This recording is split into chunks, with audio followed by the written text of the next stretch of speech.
esta é a instrução normativa que eu falei para vocês, da Junta Comercial, Departamento de Registro das Empresas, que fala que ninguém mais vai registrar no nome comercial o final ME ou EPP.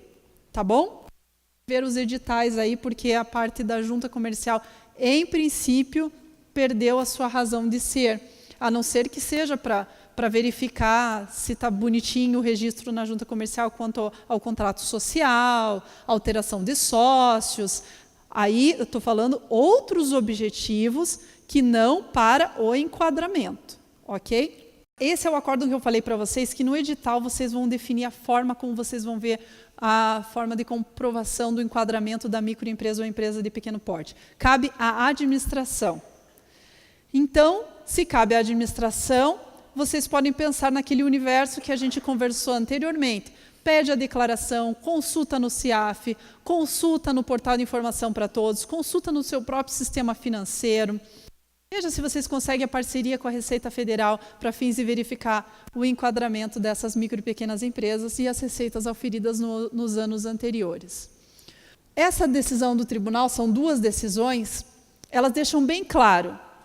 Alguns editais vinham dizendo assim, verificar-se-á o enquadramento da microempresa através do Simples Nacional. Se ela fosse uma empresa que recolhesse seus tributos através do Simples Nacional, então ela estaria apta para ter os benefícios nas licitações públicas.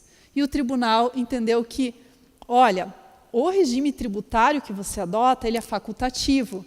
As microempresas, elas não estão obrigadas a recolherem seus tributos pelo Simples Nacional.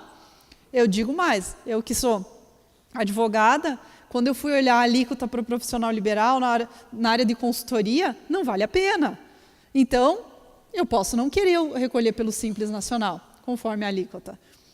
E aí, isso não me impediria de ter os benefícios do empate ficto, da regularidade fiscal tardia, porque eu ainda sou microempresa, porque eu auferi receita abaixo de 4.800.000. Então, o Simples Nacional é apenas uma das formas. Então, no edital de vocês podem colocar, para fins de enquadramento, vai ser verificado se a empresa recebeu pagamentos na administração, valor até 4.800.000, através de declaração, através de diligência, e também se ela faz parte do Simples Nacional. É uma das formas. Por fim, talvez a forma mais tranquila para a gente verificar é a análise dos balanços da empresa, principalmente do demonstrativo de resultado do exercício. Essa é a forma mais tranquila e que o Estado do Paraná recentemente alterou o seu decreto de microempresa para passar a exigir o demonstrativo de resultado do exercício para fins de comprovação de quem é ou não é microempresa. Também surgiu, estava conversando, por causa de uma demanda de utilização de recursos da União. E aí, tendo esse risco aos pregoeiros, por decreto se estabeleceu que vai se exigir. Mas a questão toda de se exigir balanço era o seguinte, na época, quando surgiu o Estatuto da Micro e Pequena Empresa, eles pensaram que havia uma divergência da lei de licitações que exigia para fins de habilitação em qualificação econômico-financeira a apresentação dos balanços patrimonial e demonstração. E no Estatuto da Micro e Pequena Empresa, no artigo 27, diz que as microempresas iam ter contabilidade simplificada.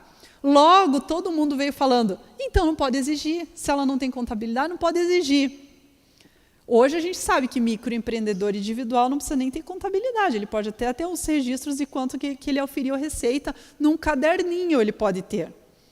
Tá, mas será que esse estatuto, o artigo 18 que fala do MEI, revoga o artigo 31 para não poder exigir nas licitações? Hoje se entendeu que não, uma coisa não tem nada a ver com a outra. E tem mais, existe um comitê gestor que regulamenta a questão das microempresas, tá? Até onde eu pesquisei, essas resoluções elas ainda estavam vigentes, só que é um pouco difícil quando você vai diminuindo o grau de normatização, às vezes você não tem atualizado nos sites. Mas até onde eu pesquisei aqui, as microempresas se entende como contabilidade simplificada, ela ter pelo menos o balanço patrimonial, o demonstrativo de resultados do exercício e notas explicativas.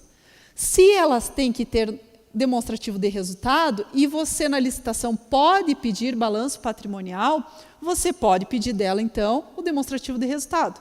E digo mais, o que o pessoal interpreta é mesmo que o MEI não tenha, se ele for participar de licitação e se entender que é importante pedir, ele que apresente sim um demonstrativo de resultado dele. Isso é plenamente viável. Uma coisa é a regulamentação da microempresa, outra coisa é a parte de licitações. Até sobre isso, os doutrinadores em geral entendem que você, dentro do rol do artigo 27 ao 31, que fala da habilitação, você tem um rol que até aquele limite você pode pedir. Pode ser que você não peça todos os documentos de habilitação. Vamos supor que você não está tratando com uma empresa estrangeira que precisa de autorização para funcionar aqui no Brasil. Então, para que você vai pedir no edital esse documento? Então, nós temos um rol onde até aquele pode pedir. E esse aqui, eu vejo que muitas leis municipais, muitos decretos, copiam o decreto da União, que trouxe um benefício maior para a microempresa, falando que vai ser dispensado a apresentação de balanços e demonstrações das microempresas, no caso de compras para pronta entrega. Até aí, tudo bem, você pode dispensar. Só que aí o que eu questiono é que para fins de comprovação de microempresa, talvez você tenha um instrumento a menos. E outra, pode ser que a tua licitação seja num vulto muito grande. Eu vou fazer compra de pronta entrega de tantos computadores e a minha licitação é milionária, a minha maior licitação do ano. Será mesmo que vale a pena você dispensar ou você ter certeza de que uma empresa vai te entregar todo aquele montante? Então, são ponderações que têm que ser feitas no momento que se está analisando ou montando o termo de referência. De qualquer forma, essa discussão é importantíssima para fins de enquadramento. Se eu for analisar os demonstrativos de resultados para ver se enquadra em microempresa, aí eu tenho que estudar o artigo 3º do Estatuto da Micro e Pequena Empresa e verificar como que é a forma de cálculo que eu tenho que fazer.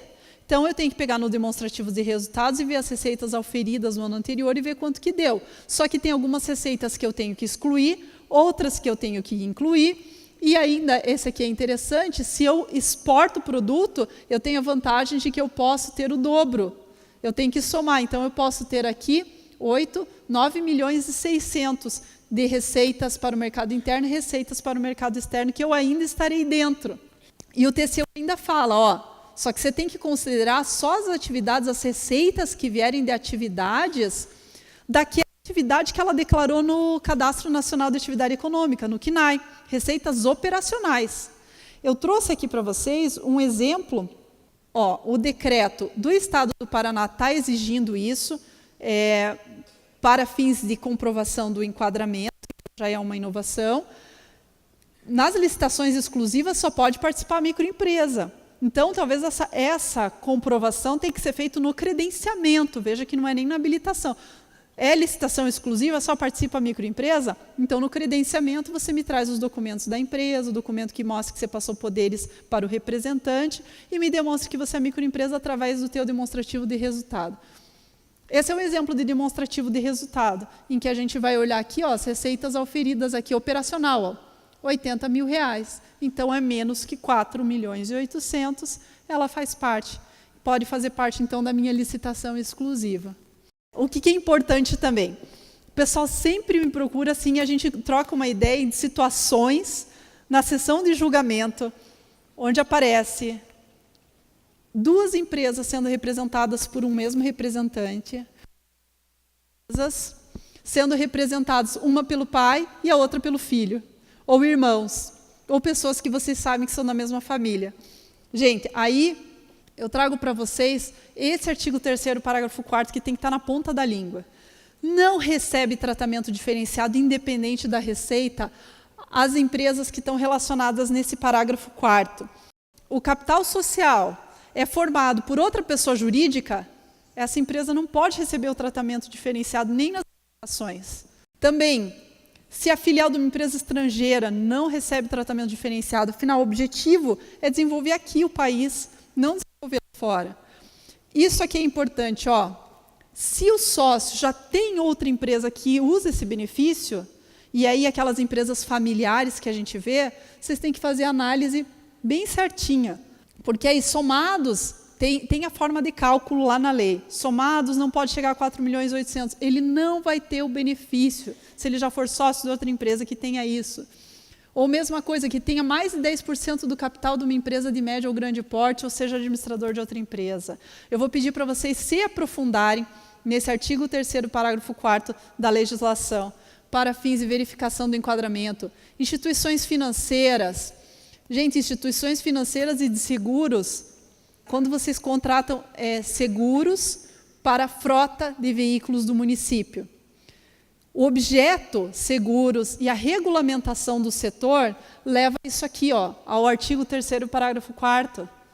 Se não existe microempresa que seja dessa área, porque a lei falou que não, vocês não têm que nem discutir se vocês vão fazer licitação exclusiva ou não. Já fala, não existe microempresa nessa área, artigo 49, não vou fazer licitação exclusiva. Enfim, incisão, SA, e por aí vai. Artigo 3º, parágrafo 4º. Qual que é a forma de comprovação de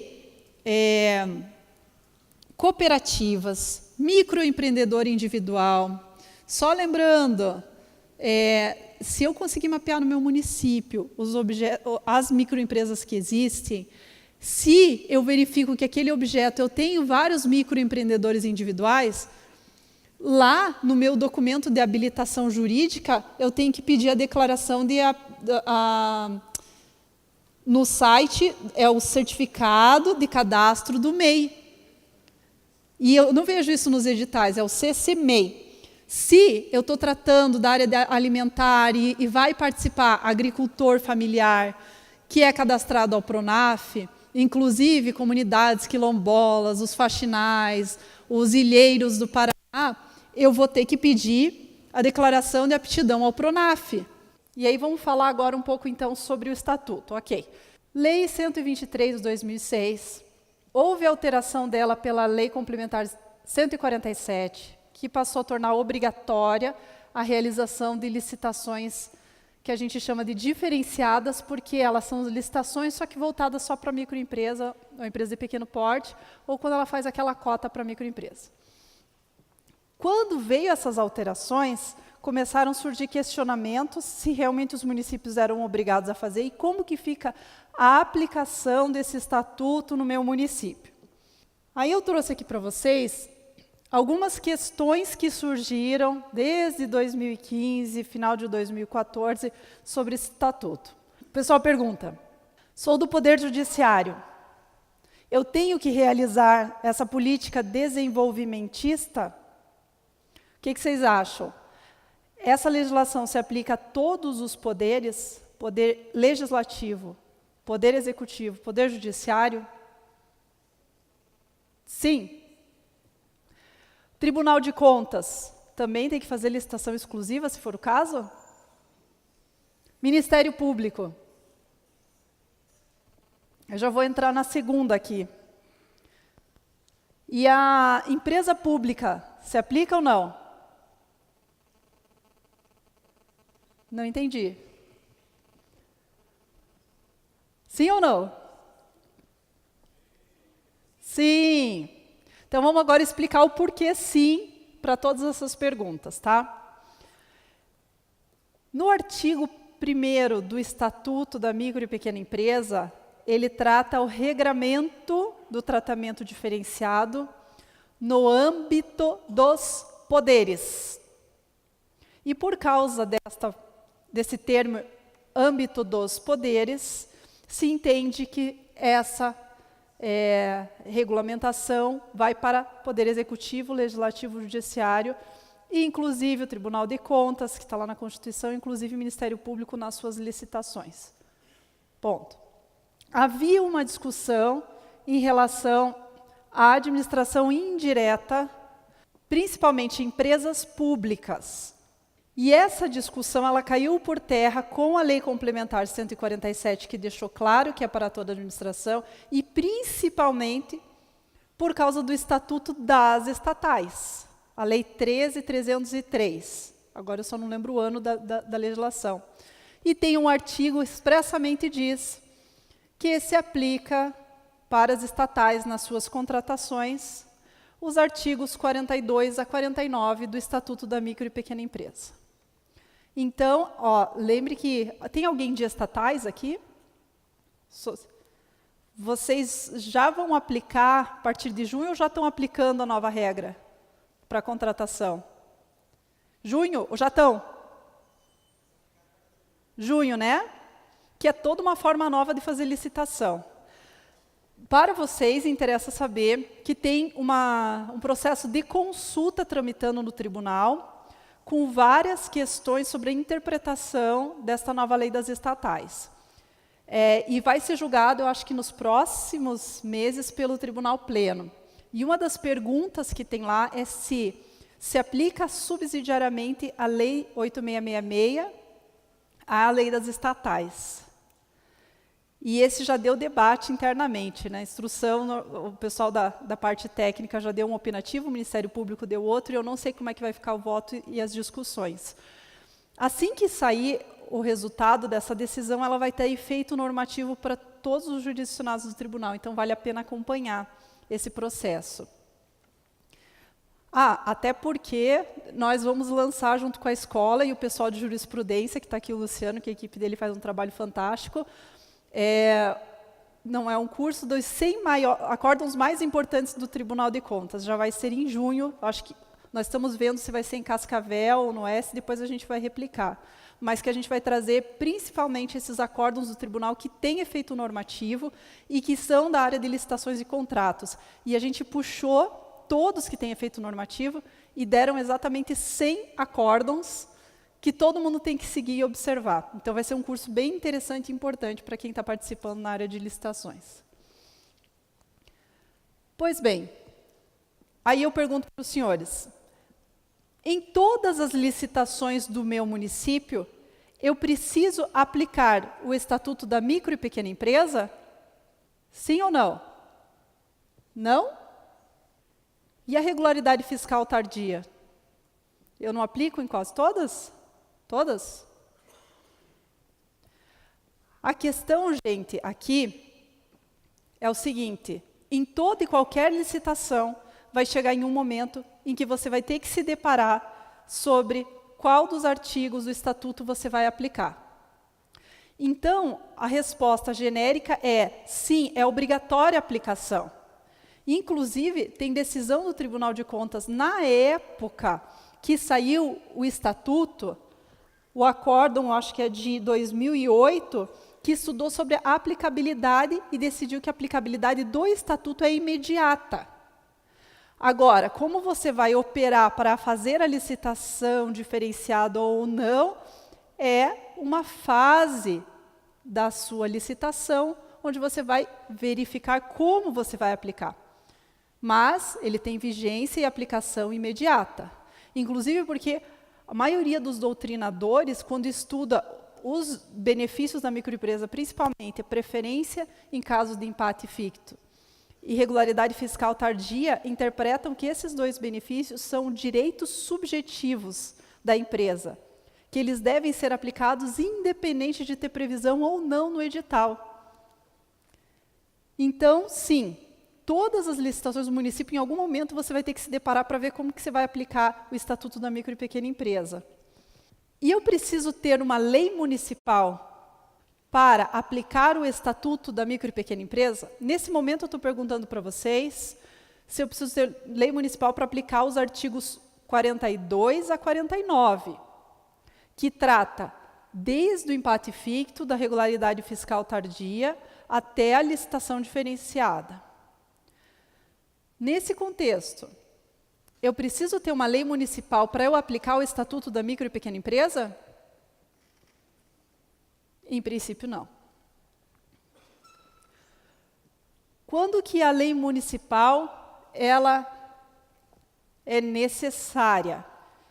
De acordo com o Acórdão 877 de 2016 do Tribunal de Contas do Estado do Paraná, que é uma resposta à consulta, portanto, tem efeito normativo, ele determinou que para aplicar o artigo 48, parágrafo 3º, que é a preferência, ou a lei usa prioridade de contratação para empresas do meu município, eu tenho que definir o que eu considero como local ou regional. E essa definição, esse acórdão fala que preferencialmente deve ser por meio de lei.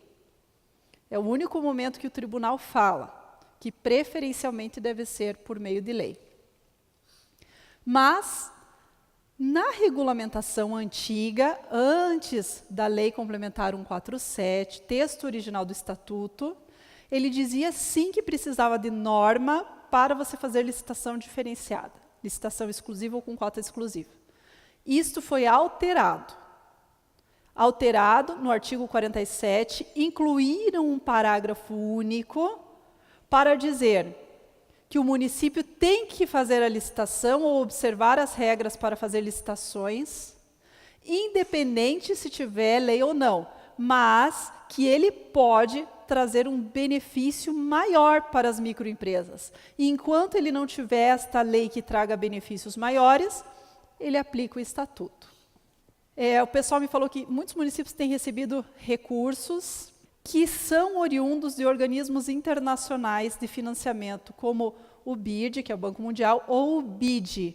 Quando você envolve recursos internacionais, e o banco, para fornecer esse recurso como financiamento para algum projeto que ele aprovou, e que a União entra como fiadora, ele pode exigir que para gastar esse recurso você aplique as regras dele.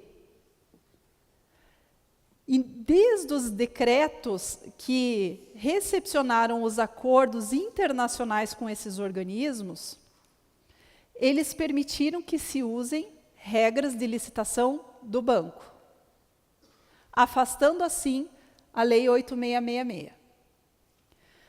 Tanto é que, lá pelos idos de 90, eles alteraram a Lei de Licitações para incluir o artigo 42, parágrafo 5º, que trata de quando que você pode afastar as regras de julgamento da Lei 8666 para fazer uma licitação com as regras de organismos internacionais.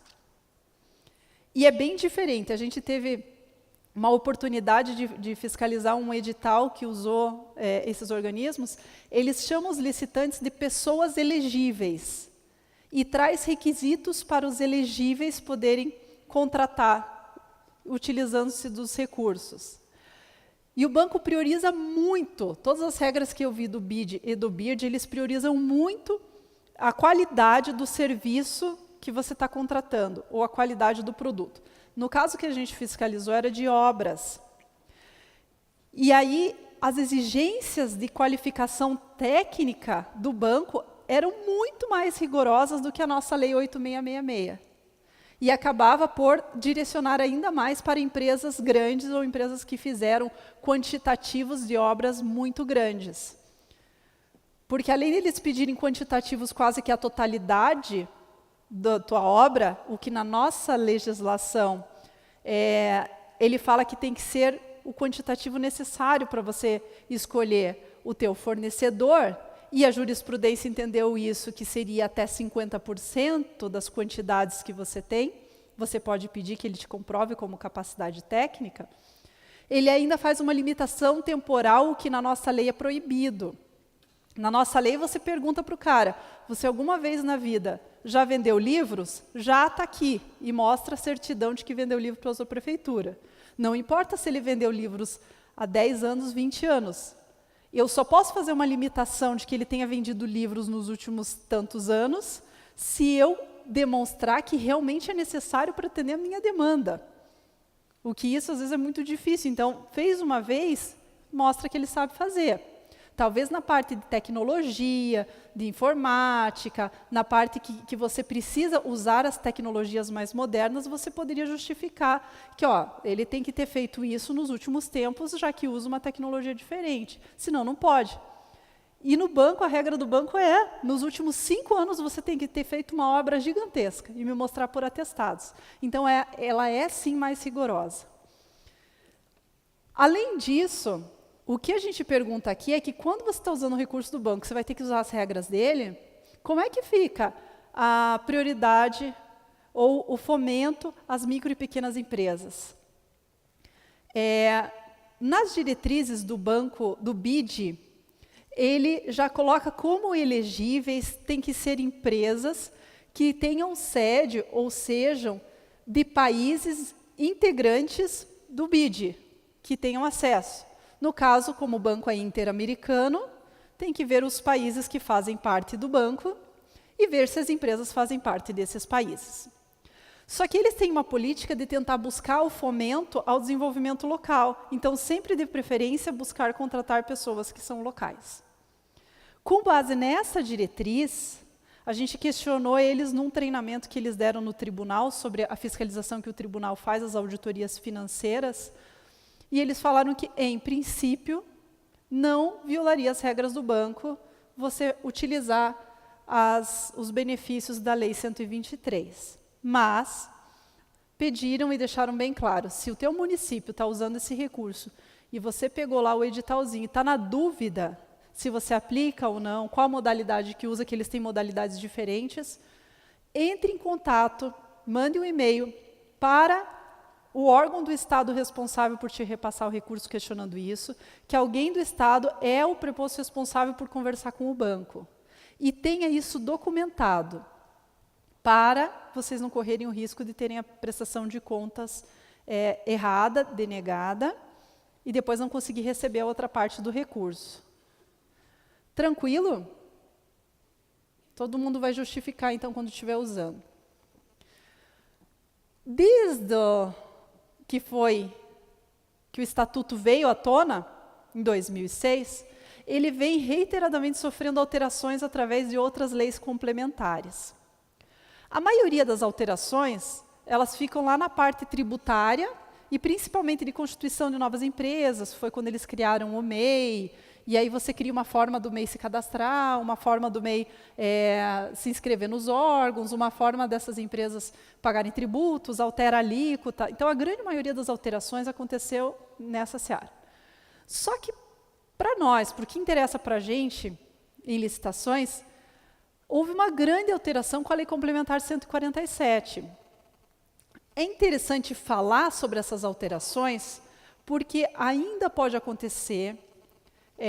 Saiu uma decisão no tribunal agora, em 2018, referente a uma contratação de 2014, que se questionava justamente em não ter feito cota para microempresa.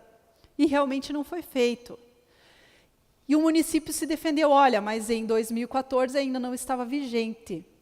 E aí o tribunal reconheceu. Saiu agora a decisão. Então, tendo em vista algum eventual risco de representação, ou auditoria, ou fiscalização de contratos anteriores a 2014, é importante a gente falar um pouco sobre a vigência dessas alterações. Essas alterações da Lei Complementar 147, embaixo, eles colocaram que entra na data da sua publicação, salvo engano, 27 de agosto de 2014. Contudo, a Lei Complementar 147 trouxe alguns dispositivos que entravam com vigência em data diferente. Quem aqui é da área pública sabe que em direito tributário você precisa respeitar qualquer mudança que impacte, aumente tributo, você tem que só começar a cobrar no ano posterior, no ano seguinte. E, além disso, você tem que dar um prazo de 90 dias entre essa mudança e o começo dos efeitos dessa mudança. Então, sempre que tem a ver com tributo, você vê que vai ter um prazo de vigência diferente. Ela vai começar a ter efeitos, geralmente, em 1º de janeiro do ano seguinte ao que a lei foi feita, geralmente. Só que, nesse caso da Lei Complementar 147, além de todo o texto ser truncado e dar um monte de divergência de interpretação para nós, eles colocaram que a revogação do artigo 49, inciso 1º, ela passaria a valer apenas em 1º de janeiro de 2015. Olha que confusão. O artigo 49, inciso 1º, ele trata daquela obrigatoriedade de, para você realizar a licitação diferenciada, você tinha que ter no edital. Então, você não faria licitação diferenciada se não tivesse previsto no edital. Esse artigo foi revogado. Só que o efeito da revogação só passou a valer dia 1º de janeiro de 2015. E o restante da lei que fala que todos os municípios eram obrigados a fazer licitações para microempresas exclusivas ou com cotas, passou a valer a partir do dia 27 de agosto de 2014. E aí, muitos municípios também não fizeram essas licitações exclusivas e diferenciadas, até porque até você se adaptar com as mudanças de lei, e aí as empresas entravam assim, ó, ele não fez. Aí teve um município que aí argumentou, olha, realmente, dia 27 de agosto, as alterações do artigo 48 estavam valendo. Ele exigia que a gente fizesse as licitações. Contudo, a revogação do artigo 49 só valia para janeiro. Então, entre agosto e janeiro, eu só poderia fazer se tivesse no edital. Entenderam a confusão? E o tribunal aceitou esse argumento. Então, anotem aí, procuradores, caso venha uma representação, uma fiscalização, porque vocês não fizeram, entre agosto de 2014 e janeiro, existe essa saída. Se não estava no edital, vocês não precisavam fazer. Mas, como na nossa vida de licitações, nem tudo são flores, ao contrário, tudo muda a todo instante, e as leis sempre mudam, a gente teve uma mudança recente, que foi a Lei Complementar 155 de 2016, salvo engano, é 2016 o ano, que impactou a gente no seguinte sentido. Ela aumentou o limite para você considerar microempresa, de 3.600.000 para 4.800.000. Então, um universo a mais de empresas que não eram microempresas passaram a ser, e vão participar de licitação e vão ter os benefícios. E o outro impacto grande é que ele deu um benefício a mais para as microempresas. Elas passaram a ter o direito à regularização trabalhista tardia. Eu imagino que o Gerard deve ter comentado sobre isso, mas no último evento, uma pregoeira levantou a mão e falou, eu perguntei, né, algum de vocês conseguiu ver uma empresa que conseguiu fazer a regularidade trabalhista tardia em 10 dias? E a moça levantou a mão, e eu fiquei extremamente curiosa. Então, antes de eu contar o final da história, eu queria ver, algum de vocês teve casos de regularidade trabalhista tardia que a empresa conseguiu em 10 dias? Não? Aí eu fui conversar com ela, aí ela pesquisou lá e viu, a empresa, na verdade, apresentou um documento errado. Ela apresentou o documento como se ela tivesse com pendência, mas ela já tinha a regularização correta. Só que ela foi atrás para ver quanto tempo se consegue regularizar. Ela chegou a conversar até lá no TRT 9 aqui.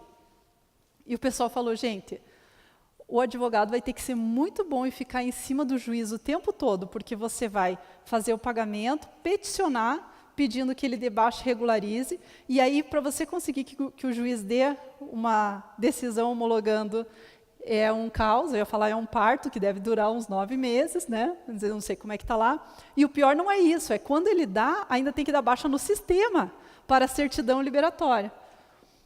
Então, até onde a gente conseguiu especular, eu não sei se o pessoal vai conseguir, olha. Certidão trabalhista regularizar em 10 dias. Vamos ver, quem tiver isso, quem acontecer isso no município, me passe um e-mail falando, ver se o pessoal vai conseguir. Pois bem, mas não bastasse essa mudança toda para nós, no nosso dia a dia, ainda teve problema de vigência, porque tudo isso só passou a valer a partir do 1º de janeiro deste ano, e a lei complementar é de final de 2016, é de dezembro de 2016. Então, cuidem dessas diferenças, já revejam as minutas de editais de vocês, que lá na fiscalização que a gente faz de editais, a gente viu vários editais que não tinham sido já atualizados com a regularidade trabalhista tardia. e já informamos os jurisdicionados para alterar. Então, revejam essas alterações. Tirando essas pequenas alterações, que dão margem a diversas interpretações, pergunto para os senhores, ainda assim, eu posso regulamentar tudo isso, essa legislação? Sim ou não? Olha, vou dar um conselho de amiga que estuda e não quer ver vocês com problemas. Regulamentem sim. Tem muita questão divergente. Quando ele fala para fazer cota, quer dizer que eu vou comprar de 100 cadeiras, eu sou obrigada, porque são bens divisíveis, o valor vai ficar... são bens divisíveis, eu tenho que separar 25% do meu objeto. Separo 25 cadeiras. Eu corro o risco de ter uma grande empresa me dando cadeira, vendendo para mim por R$100, e uma microempresa me vendendo as mesmas 25 cadeiras por 150. Eu corro o risco. A lei não fala se isso pode acontecer ou não. A lei não fala de quem que eu tenho que comprar primeiro. A lei deixa em aberto muitas coisas que, na prática, geram transtornos. E o que é melhor? E aí é uma dica que eu puxo lá do professor Jacobi. Regulamentem qualquer coisa que dê divergência. Quer ver outra coisa que dá muita divergência? Metodologia de pesquisa de preço. Regulamentem no município de vocês como é que vocês vão fazer. Na hora que vocês forem instruir um processo, vocês dizem, conforme o decreto número tal, conforme a lei número tal, estou fazendo exatamente o que me mandaram. Entenderam que tira o peso de vocês, como pregoeiros ou de comissão de licitação? Debatam com o jurídico e tenham isso por escrito. Então, conselho, devem regulamentar qualquer tipo de situação que possa gerar divergência na aplicação dessa lei. O Tribunal de Contas tem regulamentação em relação a isso? Sim ou não? Tem o acórdão normativo, acórdão 877 de 2016. Tem força normativa, é pré-julgamento de tese, isto é, nenhum conselheiro pode julgar diferente do que está lá. E aí, os procuradores que estão aqui, eu afirmo, nenhum conselheiro pode julgar diferente do que está lá, porque é pré-julgamento de tese. E sobre o que o acórdão fala? Ele interpreta o artigo 48, parágrafo 3º, que fala sobre como eu tenho que dar preferência de contratação para as empresas locais ou regionais. Ele me diz o que eu posso definir como local ou regional. Ele fala, me perguntaram no intervalo, como que eu vejo se tem 3 microempresas sediadas local ou regionalmente capazes de cumprir as condições do edital, para que, se não tiver, eu não preciso fazer licitação exclusiva para a microempresa. E esse acórdão fala como que o tribunal vai aceitar essa comprovação. Então, por enquanto, é isso que o tribunal tem. Já está correndo no tribunal outro processo de pré-julgado, e como o nome já diz, também o julgamento vai servir de pré-julgamento de tese, e também terá efeito normativo para todos os jurisdicionados, sobre a possibilidade ou não de eu fazer licitação só para empresas da minha região. Fazer uma restrição territorial, só participa empresas dessa microrregião, ou só participa empresas do município. Estava saindo da unidade técnica, essa instrução, nesse processo, vai para o Ministério Público e já vai para julgamento. Então, nos próximos meses, nós teremos uma decisão se pode ou não pode fazer isso. Também, nesse pré-julgado, processo de pré-julgado, o tribunal vai decidir a melhor forma de realização das licitações diferenciadas. Se eu analiso minha licitação por itens de contratação até 80 mil, ou se eu vejo toda a licitação com todos os itens, vejo se ela deu 80 mil e faço só exclusiva, ou se ela deu mais e eu faço os 25%. Eu vou aprofundar isso aqui nos próximos slides. Até o final do dia é para a gente trabalhar detalhadamente. Por hora, eu só estou explicando para vocês que o tribunal tem uma regulamentação, que é o acórdão 877, e tem mais um processo que também vai ter efeito normativo que vai tratar dessas duas questões.